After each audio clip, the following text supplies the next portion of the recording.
שלום, שמי איילת מייסון ואני בעלת חברת מסדרים באהבה, חברה לסידור וארגון הבית והמשרד. היום נתמקד בסידור וארגון המטבח.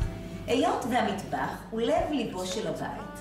חשוב שתהיה אווירה נעימה, שנתלה איזו תמונה משפחתית משותפת. הדבר החשוב ביותר הוא הסדר. אחד הטיפים המאוד מאוד חשובים הוא בעצם לאחסן את כל המזון היבש בצנצנות אחסון שקופות מוואקום, שהן שומרות גם על טריות המוצר, גם לראות מה יש בתוך הקופסה ומתי מסתיים המוצר שאפשר ללכת ולקנות חדש. הדבר הנוסף הוא מחלק הסכו"ם.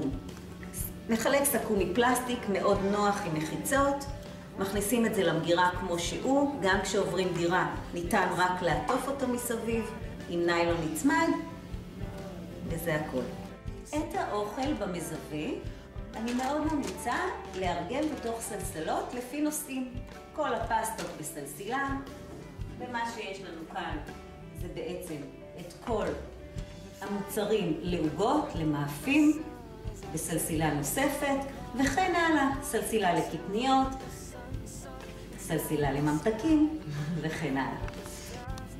בעיה אקוטית במיוחד במטבח היא בעיית שקיות הניילון.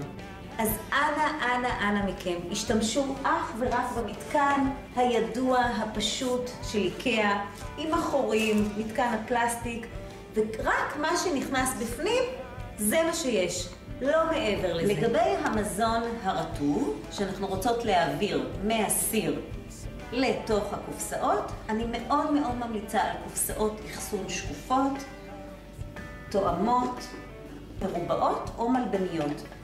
ככל שיהיו קופסאות יותר מלבניות או מרובעות, ככה יחסך לנו מקום במקרר. ושיש להם את המכסה שנסגר כמו שצריך. את כלי הששת אנחנו נניח בתוך כלי בסמוך לגז, כך שהכל יהיה לנו נגיש. עד כאן עם הטיפים לסידור המטבח.